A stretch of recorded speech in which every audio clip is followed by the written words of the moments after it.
کم از کم مجھے اپنے الفاظ یاد ہیں، میں جو تقریباً میاں شہباز شریف پہ پھبتیاں کس رہا تھا کہ وہ دیکھیں انہیں کچھ تو چاہیے، اور سلمان صاحب سے میں درخواست کر رہا تھا کہ کسی یونانی دواخانے میں جائیں، لیکن اور D G I S P R major general Asif Ghafoor نے کہا ہے کہ بھارتی آرمی چیف کا 3 مبینہ کیمپ تباہ کرنے کا دعویٰ مایوس کن ہے۔ بھارتی سفارت خانہ آزاد کشمیر کا دورہ کرے اور اپنے آرمی چیف کے دعوے کو ثابت کر کے دکھائے۔ آئی ایس پی آر کے سربراہ میجر جنرل آصف غفور نے ٹویٹ کرتے ہوئے یہ لکھا ہے کہ آزاد کشمیر میں دہشت گردوں کا کوئی کیمپ ہے ہی نہیں، تو پھر کارروائی کیسی؟ پاکستان میں بھارتی سفارت خانہ غیر ملکی سفارتخانوں میڈیا کے ساتھ دورہ کرے جائے اور جا کر اپنے آرمی چیف کے دعوے کو ثابت کر کے دکھائے۔ اور مولانا فضل الرحمان کے آزادی مارچ کے خلاف لاہور ہائی کورٹ میں دائر آئینی درخواست سماعت کے لیے مقرر کر دی گئی۔ لاہور ہائی کورٹ میں جسٹس امیر بھٹی کل مولانا فضل الرحمان کا مارچ روکنے سے متعلق دائر آئینی درخواست کی سماعت کریں گے۔ درخواست گزار نے درخواست میں موقف اختیار کیا ہے کہ مولانا فضل الرحمان الیکشن ہارنے کے بعد اور مدرسہ اصلاحات سے بچنے کے لیے دھرنا دے رہے ہیں۔ درخواست گزار کا موقف یہ حکومت کو آئین کے تحت 5 سال کی مدت پوری کیے بغیر ختم نہیں کیا جا سکتا۔ اور وزیر اعظم عمران خان کراچی کے دورے پر پہنچ کے گورنر ہاؤس میں پارٹی رہنما اور اتحادیوں سے ملاقاتیں کی۔ وزیر اعلیٰ سندھ مراد علی شاہ کو اس بارے میں باضابطہ طور پر آگاہ نہیں کیا گیا۔ وزیر اعظم ایک روزہ دورے پر کراچی پہنچے تو پی ٹی آئی اراکین سندھ اسمبلی سے انہوں نے ملاقات کی اور قانون سازی پر انہیں بریفنگ دی گئی۔ ایم کیو ایم کے 6 رکنی وفد نے بھی پرائم منسٹر سے ملاقات کی۔ وزیر اعظم عمران خان کی زیر صدارت گورنر ہاؤس میں سندھ انفراسٹرکچر ڈیولپمنٹ کمپنی کے اجلاس میں وفاق کے زیر انتظام کراچی میں جاری منصوبوں پر پیش رفت کی رپورٹ پیش کی گئی۔ اس کے علاوہ وزیر اعظم نئے پاور اسٹیشن کا ہب میں افتتاح کریں گے۔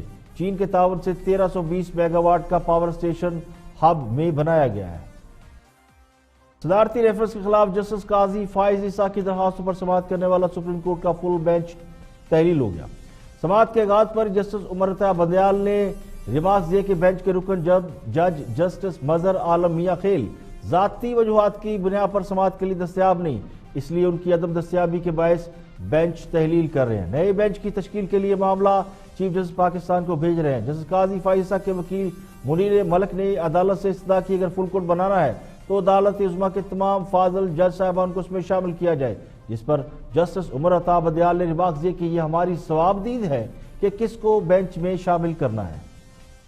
نیب نے معیشت کی بہتری اور تاجروں کی شکایت کے ازالے کے لیے کمیٹی قائم کر دی ہے۔ نیب کی جانب سے جاری اعلامیے کے مطابق ملک کی معیشت میں بہتری اور تاجر برادری کی شکایت کے ازالے کے لیے 6 رکنی کمیٹی قائم کی گئی۔ کمیٹی میں افتخار علی ملک، داور خان، اچکزئی، عاطف باجوہ، انجم نثار، سکندر مصطفیٰ اور جمیل یوسف شامل ہوں گے۔ یہ کمیٹی تاجروں کی شکایات اور سفارشات چیئرمین نیب کو پیش کرے گی۔ کمیٹی کی سفارشات چیئرمین نیب کی سربراہی میں 3 رکنی کمیٹی کو پیش کی جائیں گی، جہاں کمیٹی ہر سفارش کا جائزہ لے کر اس کے حوالے سے فیصلے کرے گی۔ اور سب سے پہلے بات کرتے ہیں مولانا فضل الرحمان کے دھرنے کے حوالے سے حکومت کا ایک اور پوائنٹ آف ویو سامنے علی محمد گفتگو کر رہے ہیں۔ سوال یہ ہے، میں دیکھتے ہیں کیا فرماتے ہیں۔ حکومت تو چاہتی ہے کہ ڈسکشنز ہوں، دونوں طرف پولیٹیکل فورسز ہیں، فضل الرحمان صاحب کی بھی پولیٹیکل جماعت ہے اور خان صاحب کی ہماری بھی پولیٹیکل، اور اس کے لیے سینئر ترین لوگوں کی کمیٹی بھی بنا دی گئی ہے۔ لیکن کانٹرڈکشنز ہیں۔ ماریہ صاحبہ ابھی کچھ سوشل میڈیا پہ میٹر گردش کر رہا ہے، میں نے آپ کو بھی بھیجا ہے۔ جی میں نے وہ تصویر دیکھی ہے، پوچھیں گے عبداللہ صاحب سے، وہ جو تصویر ہے مولانا صاحب کی اجیت دوول سے الاسکم، کہ بڑا ہم حیران ہیں کہ یہ اصلی ہے نقلی ہے، اگر اصلی ہے تو بھی پتہ لگ جائے، نقلی ہے تو بھی، کہ اجیت دوال جو ان کا دہشت گرد اعظم ہے ہندوستان کا، جو را کا بھی شاید ہیڈ رہا، سیکیورٹی کا بھی، سارے مسلمانوں کو مارنے ہیں کشمیر میں اور پاکستان میں دہشت گردی کے پیچھے اس کا ہاتھ ہے، اس کے ساتھ مولانا صاحب کی تصویر آ جاتی ہے۔ پھر جناب وہ ایک ویڈیو بھی گردش کری ہے جس میں مولانا صاحب پیپلز پارٹی اور نون لیگ کو باقاعدہ کرپشن میں مورد الزام ٹھہرا رہے ہیں، تو پھر کرپٹ لوگوں کے ساتھ جو ان کے بقول کرپٹ ہیں نکل کے کیا مارچ کریں گے؟ میں سمجھتا ہوں پہلے فضل الرحمان صاحب خود اپنا ڈیسائیڈ کر لیں کہ کیا انہوں نے مذہب کے لیے نکلنا ہے، سیاست کے لیے نکلنا ہے، کیا انہوں نے پھر اگر سیاست کے لیے نکلنا ہے تو کیا صرف الیکشن ریگنگ والا ایشو ہے؟ کیونکہ اس میں تو ان کے سٹیکس بڑے کم ہیں. جن جماعتوں کو ساتھ لے کے چل رہے ہیں ان کو خود ہی کرپشن پہ اکیوز کیا, نون لیگ کو, پیپلز پارٹی کو, ویڈیوز موجود ہیں سب کچھ. میں سمجھتا ہوں قوم پہ رحم کریں, آئیں اس مسئلے کی طرف, حل کی طرف چلیں. اور اصل میں جو مسئلہ ہے اس وقت, اصل میں جو ایشو ہے وہ ہے کشمیر. آج بھی آزاد کشمیر میں جس طرح ہندوستان نے وہاں فائرنگ کی ہے, جو وہاں جو ہے وہ گولہ باری کرتے ہیں اور وہ جو معصوم لوگوں کو مارتے ہیں, اس وقت تو موقع ہے پوری قوم کو کھٹا کر کے جو ہے ہندوستان کے خلاف 27 تاریخ کو میرا خیال ہے وہ کشمیر کے ساتھ یکجہتی سے ہی آغاز کریں اپنے مارچ کا. Correct me if I am wrong. وہ جب بھی احتجاج ہوا ہے, کیونکہ وہ تو بیسیکلی آزادی مارچ کر رہے تھے نا 27 کو, تو آپ مجھے آنیسٹ بائی گاڈ ذرا دل پہ ہاتھ رکھ کے بتائیں کہ اس وقت یہ جو فضل الرحمان صاحب نے ڈول ڈالا ہے, پتہ نہیں کس سے آزادی چاہتے ہیں, کیا پوری قوم کی توجہ کشمیر سے ہٹا کے اس طرف نہیں لے جائی جا رہی؟ یہ کس کو فائدہ پہنچایا جا رہا ہے؟ سوال کرنا ہمارا. حکمران جماعت کا شکوہ یہ ہے کہ پوری قوم کو ہم نے کشمیر کی ٹرک کی بتی کے پیچھے لگا رکھا تھا اور قوم ہماری آنیاں جانیاں اور کہانیاں سننے میں مصروف عمل تھی, اور بڑی محنت سے ہم نے کشمیر پر توجہ مرکوز کر رکھی تھی. بس کشمیر کو آزادی ملنے والی تھی کہ اچانک مولانا فضل الرحمان درمیان میں کود پڑے اور کشمیر آزاد ہوتے ہوتے رہ گیا. یعنی مولانا فضل الرحمان کے آزادی مارچ یا دھرنے سے جو چورن بکرا تھا وہ بکرا بند ہو گیا. سوال یہ ہے کہ کشمیر میں آرٹیکل 370 کا سٹیٹس ختم کیے کئی ہفتے گزر چکے ہیں, 2 ماہ سے زائد کا عرصہ ہو گیا, اور ابھی تک کشمیر میں ہم صحیح طرح سے کرفیو نہیں ختم کرا سکے. دنیا میں کوئی ایک قرارداد منظور نہیں کرا سکے, کسی ایک ملک سے بھارت کا بائیکاٹ نہیں کروا سکے. تو دیکھا جائے تو سوائے زبانی کلامی باتوں اور دعووں کے کچھ نہیں کر سکے. اب اس کا مدعا مولانا فضل الرحمان کے آزادی مارچ پر ڈالا جا رہا ہے.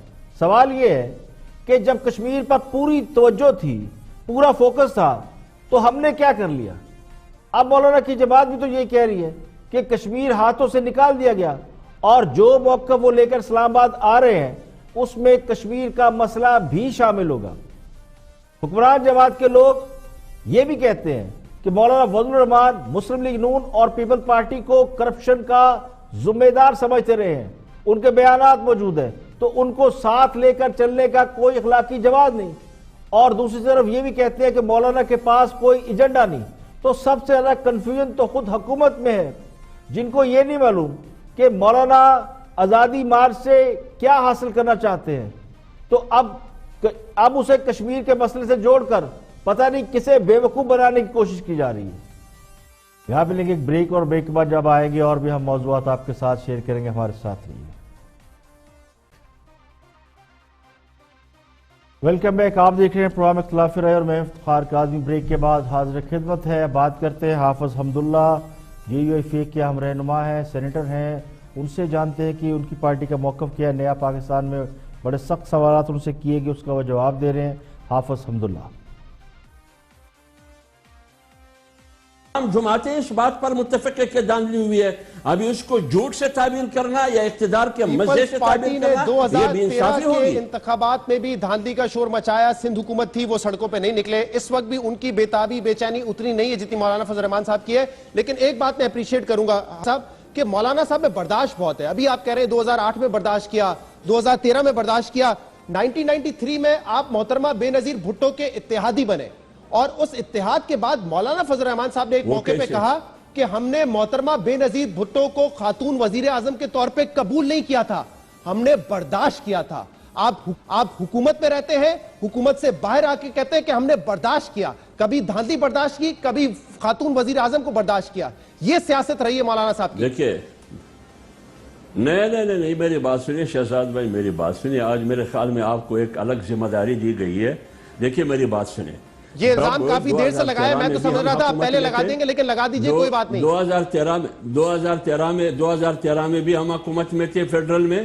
2008 میں 2 سال ہم حکومت میں تھے, اس وقت بھی ہم نے دھاندلی کی بات کی.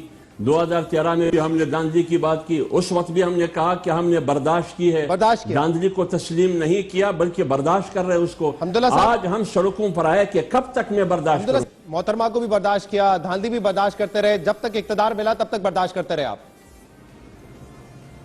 نہیں یہ بات نہیں. آپ کو پتہ نہیں ہے کہ الیکشن کے دورانیے میں جن لوگوں نے یہ الیکشن مینج کیا ہے سہولت کاروں نے موجودہ پارٹی کے لیے, آپ کو یہ پتہ نہیں ہے کہ ہمیں کتنی چیزوں کی پیشکش ہوئی ہے. ہم نے ان کو لات مارا ہے, لات. اگر ہم اقتدار کے بھوکے ہوتے آج آپ کو ہمیں بہت مؤثر اور مضبوط قوت میں اقتدار میں نظر آتے. بات اقتدار کی نہیں ہے, بات یہ ہے کہ ناانصافی کی ہے. ایک بار میں برداشت کرنے کے لیے تیار ہوں, دوسری بار برداشت کرنے کے لیے تیار ہوں, تیسری بار 18 میں جو ہوا متحدہ اپوزیشن نے بیک آواز کہا کہ دھاندلی الیکشن ہے, لہٰذا اس کو قطعاً برداشت کرنے کے لیے تیار نہیں ہوں 2013 میں جب تحریک تک اس انصاف حکومت نے کا بھی کہا خاتمہ نہیں اور ہوگا. سب جماعت مولانا کے سیاسی مخالفین یہ سمجھنے کی کوشش کر رہے ہیں کہ اس سے پہلے بھی جو انتخابات ہوتے رہے ان میں دھاندلی کے الزامات لگتے رہے, لیکن مولانا نے کبھی لانگ مارچ نہیں کیا, کبھی دھرنا دینے نہیں نکلے. اب اچانک مولانا کو کیا ہو گیا ہے کہ وہ لانگ مارچ کی ضد کر بیٹھے ہیں اور دھرنا بھی دے سکتے ہیں. تو اس کا آسان سا جواب یہ ہے کہ حکومت کو دھرنوں اور لانگ مارچ سے دباؤ میں لانے کی روایت کس نے ڈالی؟ یہ روایت تو خود ہمارے محبوب وزیر اعظم نے ڈالی. ہاں صاحب نے سیاسی جماعتوں کو سمجھایا جو شاید انہیں پہلے اچھی طرح سمجھ نہیں آئی تھی. یہ خان صاحب نے آ کے سمجھایا کہ اگر اسٹریٹ پاور ہاتھ میں ہو تو کس طرح حکومتوں سے اپنی ہزیمت کا بدلہ لیا جا سکتا ہے, کس طرح حکومت کو ناکو چنے چبوائے جا سکتے ہیں, کس طرح اپنی منمانی کی جا سکتی ہے. تو میرا گمان یہ ہے اگر خان صاحب 2014 میں دھرنا نہ دیتے اور اتنا طویل دھرنا نہ دیتے تو آج کوئی سیاسی جماعت کسی حکومت کو دباؤ میں لانے کے لیے یا گھر بھیجنے کے لیے اسٹریٹ پاور کے استعمال کا سوچتی بھی نہ. یہ تو خود خان صاحب کی مہربانی ہے. اسی لیے اکثریت خان صاحب کو سمجھاتی رہی کہ حکومت کے خلاف سول نافرمانی کی تحریک چلانے سے اور دھرنا دینے سے صرف حکومتیں کمزور نہیں ہوتی, صرف سیاسی جماعتوں کو فرق نہیں پڑتا, بلکہ اس سے پورا ملک کمزور ہوتا ہے. حقیقت یہ ہے کہ خان صاحب کے دھرنے سے قبل سازشوں کے ذریعے حکومتوں کو ہٹایا جاتا رہا, گھر بھیجا جاتا رہا, لیکن اسٹریٹ پاور کا کمال تو صرف خان صاحب نے دکھایا. اب اگر مولانا بھی اسی روش پر چل نکلے ہیں اور وہی ہنر آزمانا چاہتے ہیں تو اس پر پھر کیا شکوہ اور کیا گلہ. آگے بڑھتے ہیں اور ایاز امیر گفتگو کر رہے ہیں تھنک ٹینک میں, اپنا تجزیہ دے رہے ہیں مولانا فضل الرحمان کے لانگ مارچ کے حوالے سے مسلم لیگ نون کی اسٹریٹجی کے اوپر. واچ ایاز امیر. کم از کم مجھے اپنے الفاظ یاد ہیں, میں جو تقریباً میاں شہباز شریف پہ پھبتیاں کس رہا تھا کہ وہ دیکھیں انہیں کچھ تو چاہیے, اور سلمان صاحب سے میں درخواست کر رہا تھا کہ کسی یونانی دواخانے میں جائیں, لیکن تھوڑا ٹھنڈے دل سے میں نے سوچا تو میاں شہباز شریف نے جو لائن اختیار کی ہے اور جو ان کی اسیسمنٹ ہے بالکل درست ہے. بھائی وہ مولانا جو ہیں وہ کرنے کیا جا رہے تھے, بڑی جماعت جو ہے نون لیگ وہ ساری اپنی سیاست کا داؤ لگا دے اور ان کے وہ پلڑے میں کر دے, اور سبکی مولانا کی ہو اور وہ بلیم ڈال دیں میں کیا کہ, اور وہ سبکی پھر نون لیگ کو بھی شیئر کرنی پڑے. میرے خیال وہ پھبتیاں جو ہم نے یہ کم از کم میں نے کسی تھی میاں شہباز شریف پہ بالکل غلط تھی. ان کی اپروچ وہ عملیت پسند وغیرہ نہیں, بالکل سینسیبل تھی. اور میں ایک اور چیز کہوں گا, یہ جو جیل میں سے بیٹھ کے خط لکھ رہے ہیں میاں نواز شریف کے یہ کر دیں وہ کر دیں, میرا خیال ہے کہ جو کئی اپنی لمبی سیاسی کریئر میں جو انہوں نے مس کیلکولیشنز کی اور وہ جو صحیح معاملات کا ادراک نہ کر سکے, وہ شخص جو 3 بار وزیر اعظم اس ملک کے رہ چکے ہیں, ایسی چیزیں کبھی ڈان لیکس ہو رہی ہے, کبھی یہ ہو رہا ہے, وہ جو ان کے بارے میں کہا جاتا ہے کہ تیر پتہ نہیں کہاں اڑ رہا ہے اور پکڑنے کی کوشش وہ ضرور کرتے ہیں. بھائی آپ سارا اپنی نون لیگ کی سیاست میاں یہ جو ہے مولانا فضل الرحمان یہ کیا کرنے جا رہے تھے, کیا ان کی سوچ تھی, تھپکی تھی نہیں تھی, کون سی یہاں پہ یہ مارچ کر کے وہ اڑا سکتے تھے؟ ہم نے پتہ نہیں بیٹھ کے یہ دوسرا تیسرا ہفتہ ہو رہا ہے، اب مولانا کی ہم تحریک میں آکسیجن بھر رہے ہیں کہ مولانا یہ کر دیں گے، مولانا کی جو ہے بڑی تنظیم ہے اور ان کی تنظیم شیخ الاسلام طاہر القادری سے بہت زیادہ ہے اور وہ کریں گے فلانا۔ مس کیلکولیشن کا شکار اب مولانا صاحب کے چہرے سے عیاں ہو رہا ہے کہ وہ بات کچھ بن نہیں رہی۔ اچھا، وہ دھمکیاں انہوں نے دی، سب کچھ کی، وہ اس کا ایک وہ وقتی طور پہ ان کو ایک پبلسٹی ملی، لیکن میاں شہباز شریف ان کی چال میں، ان کی جال میں نہیں آئے، چاہے بشک بڑے بھائی جو ہیں ناخوش ہوں۔ دیکھیں، اڑتا تیر پکڑنا ایک محاورہ ہے جس کا مطلب یہ ہے کہ بلا وجہ یا خواہ کسی سے جھگڑا مول لینا یا خود کو مصیبت میں ڈال لینا۔ نواز شریف پر یہ الزام ہے کہ وہ اڑتا تیر پکڑنے کے شوقین رہے ہیں، بیٹھے بٹھائے مصیبت مول لیتے ہیں، ہر بار ان کا کسی نہ کسی سے جھگڑا ہو جاتا ہے، بہت سے آرمی چیفز کے ساتھ ان کی نہیں بنی اور اس کا انجام ان کی حکومت کی رخصتی پر ہوتا رہا۔ امریکہ سے بیٹھے بٹھائے لڑائی مول لے لی، کیا ضرورت تھی خود کو امریکہ کی جنگ سے باہر نکالنے کی، چین کے ساتھ سی پیک شروع کرنے کی؟ اگر امریکہ کے ساتھ دوستی تھی تو اسے چلتے رہنے دیتے، لیکن وہی اڑتا تیر، پھر ایک اور اڑتا تیر لوگ کہتے ہیں ڈان لیکس ہے، یعنی ڈان لیک کے حوالے سے بہت شور پڑا، اس پر میاں صاحب نے کوئی سٹینڈ لیا، اڑ گئے کسی بات پر اور بعد میں اس کا کافی نقصان ہوا۔ مبصرین کے نزدیک اور خود وزیر داخلہ اعجاز شاہ بھی یہ کہتے رہے ہیں کہ اگر نواز شریف کے قریب 3-4 لوگ نہ ہوتے تو وہ چوتھی بار بھی وزیر اعظم بنتے، یعنی یہ وہ لوگ تھے جن کی وجہ سے نواز شریف شاید وہ اڑتا تیر پکڑتے رہے۔ یہ الزام بہرحال اس حوالے سے حقیقت کے قریب تر ہے کہ نواز شریف نے بیٹھے بٹھائے مصیبتیں مول لیں، اپنی حکومت کو، اپنے اقتدار کو داؤ پر لگایا اور اس کے نتیجے میں اقتدار سے ہاتھ دھو بیٹھے۔ اب یہ ریئلٹیز ہیں، نواز شریف اسے کچھ اور سمجھتے ہیں، وہ اسے اپنی اخلاقی پوزیشن اور سول بالادستی کی خواہش کا نتیجہ قرار دیتے ہیں، اس لیے وہ خود کو نظریاتی بھی سمجھتے ہیں۔ اب بہت سے لوگ ان کی اس سوچ سے اتفاق نہیں کرتے اور یہ سمجھتے ہیں کہ اگر نواز شریف یہ سارے تیر نہ پکڑتے تو آج ان کو ان مشکلات سے نہ گزرنا پڑتا، وہ حکومت میں ہوتے۔ اسے کوئی غلط سمجھے یا صحیح سمجھے، لیکن ایک تاثر یہ بھی ہے کہ انہی اڑتے تیروں نے نواز شریف کی مقبولیت نہ صرف برقرار رکھی ہے بلکہ اس میں اضافہ بھی کیا ہے۔ اب جو لوگ مفاہمتی سیاست کرتے رہے ہیں یا کرتے ہیں ان کا حال بھی آپ کے سامنے ہے۔ اگر نواز شریف بھی مفاہمتی سیاست کرتے تو میرا گمان یہ ہے کہ آج ان کا چیپٹر کلوز ہو چکا ہوتا۔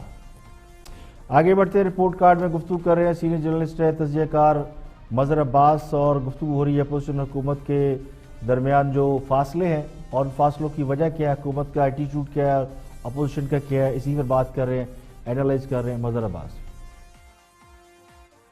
دیکھیے، بنیادی چیز آدمی کو جج کرنے کی کیا ہوتی ہے، جب آپ بے اختیار ہوں تو آپ جو چاہے بول سکتے ہیں، اس لیے کہ آپ کے ہاتھ میں کوئی چیز نہیں ہے، آپ جس طرح کی زبان استعمال کرنا چاہیں کر لیتے ہیں، جیسے ہمارے یہاں ہوتا رہا ہے۔ لیکن جب آپ با اختیار ہوں تو آپ کو جھکنا پڑتا ہے، جو پھلدار درخت ہوتا ہے وہی جھکتا ہے اور اس سے آپ کا قد اور بلند ہوتا ہے۔ جب آپ جھکتے ہیں با اختیار ہوتے ہوئے تو پھر آپ کا قد بلند ہو جاتا ہے، لیکن جب آپ با اختیار ہوں اور آپ ایسی زبان استعمال کریں تو پھر اس میں رونت کا اشارہ ملتا ہے کہ یہ رونت ہے کہ آپ با اختیار ہیں اور آپ روب جو ہے کہ دوسرے پہ روب ڈال رہے ہیں کہ میں نہ بات کروں گا نہ کچھ کروں گا، اور اس طرح کا لہجہ۔ تو لہجہ آپ کا جب آپ اپوزیشن میں ہوتے ہیں تو یقیناً آپ کا لہجہ تیز ہوتا ہے، تلخ ہوتا ہے، ایگریسو ہوتا ہے، آپ اکثر چڑھائی کی بھی بات کرتے ہیں، آپ جو ہے وہ اس طرح کے جلوس بھی نکالتے ہیں، دھرنا بھی۔ لیکن جب آپ پرائم منسٹر کی پوزیشن پر ہوتے ہیں یا کوئی بھی ایسی پوزیشن ہو کہ آپ وہاں سے اختیار استعمال کر سکتے ہیں تو پھر آپ کی کوشش ہوتی ہے کہ چیزوں کو ٹھنڈے مزاج سے ریزالو کرنے کی۔ ابھی بھٹی صاحب نے کمیٹی کی بات کی، میں ناموں پہ نہیں جاؤں گا کہ کمیٹی کے، لیکن کمیٹی کی پریس کانفرنس آپ ملاحظہ کر لیں، یہ مجھے مذاکراتی کمیٹی سے زیادہ ملاقاتی کمیٹی لگ رہی ہے۔ یہ ایسی کمیٹی لگ رہی ہے کہ جس کی پہلی پریس کانفرنس میں بھی آپ انوائٹ نہیں کر رہے، آپ ذرا پوری پریس کانفرنس اٹھا لیں, اس میں وہ جو لب و لہجہ ہے وہ مذاکرات کا لب و لہجہ نہیں ہے, وہ یہ لب و لہجہ نہیں ہے کہ آپ بات چیت کے لیے دعوت دے رہے ہیں. اور پہلی شرط یہ ہوتی ہے, اور اپنے تئیں آدمی, اگین میں کہوں گا کہ جب آپ با اختیار ہوں تو سب سے پہلے وزیر اعظم کو چاہیے کہ اپنے وزراء کو بیانات سے روکیں اور کہیں کہ اس کے بعد آپ اپوزیشن کی طرف سے, اپوزیشن کے حوالے سے کوئی بیان نہیں دیں گے. ایک ہم نے مذاکراتی ٹیم بنا دی ہے, وہ مذاکرات کرتی ہے, دوسری سائیڈ مذاکرات نہیں کرے گی تو وہ لوز کرے گی, آپ کی پوزیشن وہ ہو جائے گی. لیکن جب آپ یہ اس طرح کے لہجے استعمال کریں گے, آپ دیکھ لیں جتنے وزراء ہیں آج لگتا ہے کہ ساری کیبنٹ جو ہے وہ صرف ایک ایجنڈے پر کام کر رہی ہے. فردوس عاشق ایوان, فیاض الحسن چوہان, ایکس وائی زیڈ, آپ سارے اٹھا کے دیکھ لیں جس طرح کی وہ ہو رہی ہے. ابھی جو پرویز خٹک صاحب نے پریس کانفرنس کی, تو اس کا مطلب یہ کہ آپ کا غیر سنجیدہ رویہ ہے, غیر سنجیدگی سے آپ چیزوں کو ہینڈل کرنا چاہ رہے ہیں, اور اس سے ظاہر ہے گورنمنٹ کو فائدہ نہیں ہوگا, نقصان ہوگا, اور جو اپوزیشن ہے اس کو فائدہ ہوگا. ہاں صاحب ابھی تک خود کو تحریک انصاف کا وزیر اعظم سمجھتے ہیں.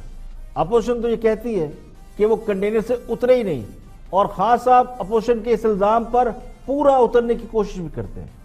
حکومت اور اپوزیشن کسی بھی جمہوری سسٹم کے دو پہیے ہوتے ہیں, یہ حقیقت ہے, اور یہ دو پہیے ساتھ ساتھ چلتے ہیں. ایک پہیہ رک جائے تو دوسرا نہیں چلتا, یعنی جمہوریت کی گاڑی رک جاتی ہے. لیکن ہمارے ہاں اسے پہیے کی بجائے ایک دیوار مان لیا گیا ہے. ایک دیوار ہے جو حکومت اور اپوزیشن کے درمیان ہے. حکومت کے نزدیک اپوزیشن وہ دیوار ہے جسے گرائے بغیر سسٹم کو لے کر آگے چلا ہی نہیں جا سکتا. تو پھر اپوزیشن کے پاس اس کے سوا اور کیا چارہ رہ گیا کہ اگر پارلیمنٹ میں ان کو مقام نہیں ملا, ان کی نہیں سنی جا رہی, یا حکومت کے ساتھ ان کی نہیں بن رہی, تو پھر وہ سڑکوں پر نکل آئے. ہاں صاحب جب اپوزیشن میں تھے تو ان کے پاس کوئی اختیار نہیں تھا, تو انہوں نے اسٹریٹ پاور استعمال کی. اس کے علاوہ جو چاہے زبان استعمال کی, انہیں کسی نے کچھ نہیں کہا. اب وہ با اختیار ہیں, تحریک انصاف کے نہیں بلکہ پورے ملک کے وزیر اعظم ہیں. تو جو با اختیار آدمی ہوتا ہے وہ دینے کی پوزیشن میں ہوتا ہے, اس کا وہ عملی مظاہرہ نہیں کرتے. ان کے وزراء بھی انہی کے نقش قدم پر چلتے ہوئے نظر آتے ہیں. اپوزیشن کو رگڑنا حکومتی پالیسی کا, حکومتی اسٹریٹجی کا ایک نمایاں حصہ ہے. اب بڑا اہم سوال یہ ہے, وہ سوال یہ ہے کہ حکومت اگر اپوزیشن کو اس کی جگہ نہیں دیتی, اس کو انسان سمجھنے کی بجائے کیڑے مکوڑے سمجھتی ہے اور رویہ رونت والا ہے, تو اس کے بعد یہ توقع کیسے کی جا سکتی ہے کہ مذاکرات ہوں. حکومت نے مذاکرات میں لچک بھی نہیں دکھائی, نہ ہی مذاکرات والا رویہ اختیار کیا. پھر بھی یہ امید رکھی جائے کہ اپوزیشن بڑی کمزور ہے تو وہی ان کے پاس مذاکرات کے لیے آئے گی. تو مجھے یہ لگتا ہے اس پورے سسٹم کے اندر یہ جو کچھ ہو رہا ہے اس وقت, جو اپوزیشن کر رہی ہے, تو اس میں ایک پہلو یہ ہے کہ اپوزیشن اصل میں اپنی حقیقت کو بھی تسلیم کروانا چاہتی ہے, جو اب تک حکومت تسلیم نہیں کر رہی. یہاں پہ لیں گے ایک بریک, اور بریک کے بعد جب واپس آئیں گے اور بھی ہم موضوع آپ کے ساتھ شیئر کریں گے. ہمارے ساتھ رہیے گا. ویلکم بیک, آپ دیکھ رہے ہیں پروگرام خلاف رائے اور میں افتخار کاظمی. بریک کے بعد حاضر خدمت ہے, آگے بڑھتے ہیں. اور اینکر پرسن ہے, کبھی کبھی تجزیہ نگاری بھی کرتے ہیں, موہت پیرزادہ. سنتے ہیں کیا فرماتے ہیں. فرنٹ اینڈ پہ ایک کمیٹی ہے جو نیگوسیشن کر رہی. یہ عین ممکن ہے کہ ایک پیرالل ہڈن نیگوسیشن جو ہے وہ خاصی دیر سے چل رہی ہے, کیونکہ وہ ہڈن نیگوسیشن جو ہے وہ ویزیبل نہیں ہے. اس کے پلیئرز اور کن لوگوں کی کن سے بات ہو رہی ہے وہ ویزیبل نہیں ہے, تو اس کو کور دینے کے لیے آپ نے ایک کور کمیٹی رکھی ہے جو پرویز خٹک صاحب. پولیٹیکل کور ہے یہ ایک پولیٹیکل کور ہے, تاکہ جب یہ اس کا کوئی ریزولوشن یا حل نکل آئے گا اور مولانا کے ساتھ کوئی بات ہو جائے گی اور مولانا کو کچھ مل جائے گا. مولانا کو بھی پتا ہے کہ وزیر اعظم نے استعفیٰ نہیں دینا, حکومت گھر نہیں جانے لگی. ایک ماحول ہوتا ہے, ایک سیاق و سبق ہوتا ہے, ایک کانٹیکسٹ ہوتا ہے. کوئی کانٹیکسٹ اس وقت ایگزسٹ نہیں کرتا. یہ جو کچھ بھی مولانا کا ہے وہ مولانا اس وقت ریلیونس چاہتے ہیں, امپاورمنٹ چاہتے ہیں. Muslim League P M L N کو بھی ریلیونس چاہیے تاکہ حکومت کے جو مسائل ہیں اس سے فائدہ اٹھا کے اپوزیشن پہلے سے زیادہ مضبوط نظر آئے, طاقت نظر آئے, تاکہ شاید ایک برس کے بعد یا 18 مہینے کے بعد وہ زیادہ ریلیونٹ رکھیں گے نا اپنے آپ کو, اگر ابھی ریلیونٹ نہیں رکھتے. سو وہ ریلیونس مولانا اچیو کر لیں گے 31 اکتوبر کے جلسے سے, اس کے بعد کچھ. اور یہ جو کمیٹی ہے ایک کوئی سلوشن اس کے نتیجے میں نکل آئے گا, جو سلوشن ادروائز ڈیسائیڈ ہوگا. مولانا کو جو کچھ چاہیے اس میں سے اگر مولانا کو 10 چیزیں چاہیے تو کوئی 4-5 ان کو مل جائیں گی. اس کے بعد یہ مسئلہ وقتی طور پر ڈیفیوز ہو جائے گا. مولانا کو ریلیونس مل جائے گی, گورنمنٹ کو پیس لا اینڈ آرڈر مل جائے گا. یہ کمیٹی ایک فرنٹ کمیٹی. اچھا لیکن مولانا کی سیاست میں ریلیونس تو بن چکی ہے، وہ جو ایک اب مزید بنے گی نا. اور آپ سمجھتے ہیں کہ جلسہ جب ہوگا یا اگر جو بھی جس سٹیج پہ بھی وہ جائیں گے اتنی بن جائے گی گورنمنٹ کو کچھ پوائنٹس ان کے ماننے پڑ جائیں گے؟ دیکھیں عمران خان کو نا آپ نے ابھی تھوڑی دیر پہلے کا ملا کچھ نہیں تھا 2014 میں جب ایک برس کا وقفہ آئے تھے، لیکن ہوا یہ کہ ان کو ایک ریلیونس مل گئی، انہوں نے اپنے ایک سپورٹ بیس کو زندہ رکھا، ان کو دکھایا کہ میں بہت بڑا فائٹر ہوں، میں عدالتوں میں گیا ہوں، میں ٹریبونلز میں گیا، میں سڑک پہ میں نے دھرنے دیے، میں 126 دن بیٹھا رہا. وہ جو نیریٹو ہے اس کو وہ 5 سال سے بیچ رہے ہیں کہ میں 126 دن آ کے بیٹھا رہا تھا، آ جائے کوئی 126 دن بیٹھ سکتا ہے وغیرہ وغیرہ. پھر 2016 میں انہوں نے پھر تھریٹن کیا نواز شریف صاحب کو. تو ان سب جو پولیٹیکل ایکروبیٹکس ہیں اس کے ذریعے عمران خان نے پی ٹی آئی کو ایکسپینڈ کیا، اس کی طاقت میں اضافہ کیا، اس کو زندہ رکھا، میڈیا سے تعلق رکھا، اسٹیبلشمنٹ کو دکھایا کہ میں ایک بڑا فعال وائبل پلیئر ہوں، جب بھی تبدیلی آئے گی سسٹم کی تو میں ایک وائبل پلیئر ہوں. اب مولانا P M L N Shehbaz Sharif جو ہیں وہ اپنے آپ کو وائبل دکھانا چاہتے ہیں اور مولانا نے پہلے راؤنڈ میں اپنی ریلیونس دکھا دی ہے. اب اور 8-10 دن میں ابھی دیکھیں اس وقت اپوزیشن میں سب سے زیادہ کم سیٹیں مولانا کی ہیں لیکن سب سے زیادہ بڑی ڈیمانڈ بھی انہیں کی ہے. ہاں تو مولانا نومبر کے پہلے ہفتے میں کہیں زیادہ مضبوط لیڈر کی حیثیت سے ایمرج کر رہے ہیں. دیکھیے حکمران جماعت اور ان کے جو ہم خیال ہیں وہ یہ تاثر دینے کی کوشش کر رہے ہیں کہ مولانا کو وہ لوگ سمجھا رہے ہیں جو لوگ سمجھانے کی طاقت رکھتے ہیں اور وہ سمجھا لیں گے. یہ بھی مان لیا گیا ہے انڈائریکٹلی کہ حکومت کی طرف سے مذاکرات کی آفر اور کمیٹی کی پیشکش پس پردہ ہونے والے مذاکرات کو کور دے رہا ہے. یعنی ہاتھی کے دانت کھانے کے اور ہیں اور دکھانے کے اور ہیں. حکومت کے حمایتی جو میڈیا ہے وہ یہ سمجھتا ہے کہ مولانا کا لانگ مارچ یا دھرنا صرف اہمیت حاصل کرنے کے لیے اور 2-4 مطالبات مولانا کے مان لیے جائیں گے، اس کے بعد حکومت کو رخصت کر دیا جائے گا اور ان کی سیاست پھر سے زندہ کر دی جائے گی.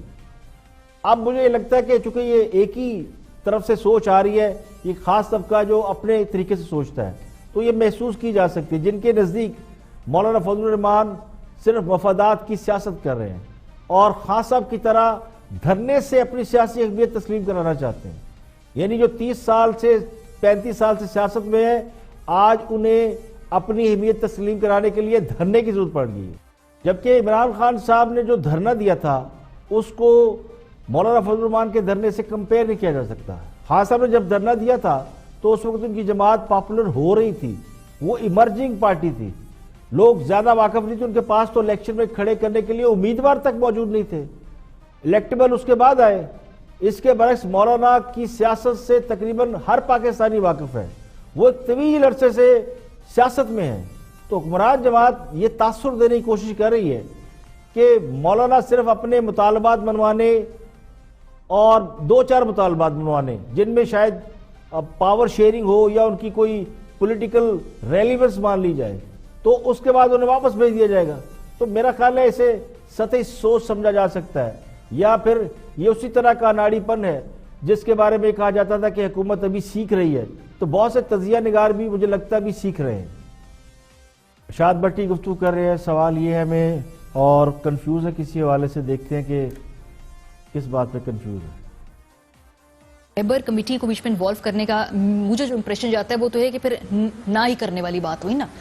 مطلب جو لیبر کمیٹی کوئی کسی بات پہ ابھی تک کوئی کانکریٹ کر نہیں سکی کوئی فیصلہ، تو یہ تو نہ ہی والی بات ہے. ایک اور جگہ انہوں نے بال پھینک دی کہ چلیں جی اب آپ کیچ کھیلیں اس سے.